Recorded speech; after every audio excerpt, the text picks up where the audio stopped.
నమస్తే అన్న. నమస్తే. మీ పేరన్నా? నా పేరు సయ్యద్ బషీర్. ఇప్పుడు జూబ్లీహిల్స్ ఎలక్షన్స్ వస్తున్నాయి కదా, ఏ పార్టీ గెలుస్తుంది అనుకుంటున్నాను? బీఆర్ఎస్ఏ గెలుస్తుంది. బీఆర్ఎస్ నుంచి టికెట్ ఎవరికి ఇస్తే మంచిగా ఉంటుంది అనుకుంటున్నాను? వాళ్ళ మెసేజ్కు ఆల్రెడీ ఇచ్చిందని చెప్తారు కదా, ఇచ్చింది కదా వాళ్ళ మెసేజ్కి.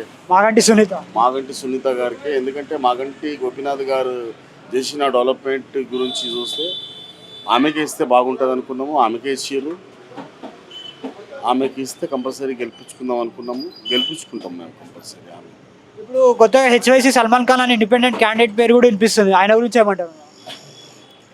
ఇంకో ఏదో మైనారిటీ వచ్చేసి ఏదో మైనారిటీ వాళ్ళకు హెల్ప్ చేస్తుర్రు, కరెక్టే, ఓకే, చేయని హెల్ప్, నో ప్రాబ్లం.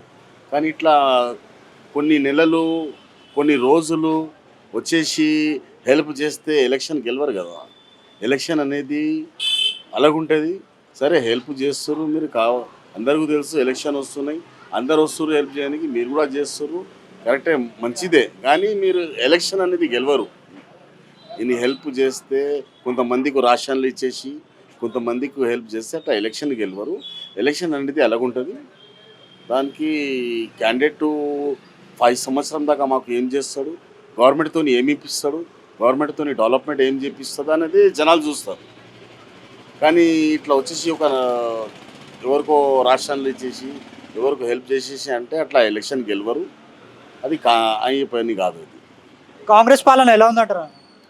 కాంగ్రెస్ అనేది పాలన ఇప్పుడు వచ్చేసి గవర్నమెంట్ ఇప్పుడు 22 మంత్స్ అయిపోయింది. ఏదో మంచి చేస్తాం ఆశ గురించి ఆశల ఊరోళ్ళు గెలిపించుకున్నారు. మేము సిటీలో వాళ్ళు మొత్తం బీఆర్ఎస్కి గెలిపించుకున్న తర్వాత ఇప్పుడు ఈయన హైడ్రా అని పబ్లిక్లో ఏదో భయం పెట్టిండో దాంతో చాలా కాంగ్రెస్కు లాస్ అయిపోయింది. హైడ్రా అనేది చాలా గరీబ్ వాళ్ళకి, పేదవాళ్ళకి చాలా చాలా కష్టం దానికి. ఎందుకంటే ఒక ఇల్లు కట్టుకోవాలంటే ఒక మనిషి కనీసం 20 సంవత్సరం సంపాదిస్తే ఒక చిన్న ఇల్లు కట్టుకుంటుంది. దాంట్లో మీరు హైడ్రా వచ్చి మా గరీబ్ వాళ్ళకు, మీడియం క్లాస్ వాళ్ళకు హైడ్రా అనేది ఏం తెలియదు. అంటే చెరువు ల్యాండా లేకుంటే గవర్నమెంట్ ల్యాండా, ఎవరి ల్యాండ్ అనేది తెలియదు. ఎవరు అమ్మేస్తే వాళ్ళు కొనేస్తారు పాపం. ఇప్పుడు నువ్వు వచ్చేసి అది హైడ్రా అని కులగొట్టేస్తున్నావు. వాళ్ళకు చాలా లాస్ట్ ఎంత 20 సంవత్సరం 30 సంవత్సరం జమ చేసిన తర్వాత నువ్వు ఇట్లా కులగొట్టేస్తే చాలా ఇబ్బంది పడుతున్నారు. ఆ భయంతో కాంగ్రెస్కు ఓటు వేయరు చాలామంది.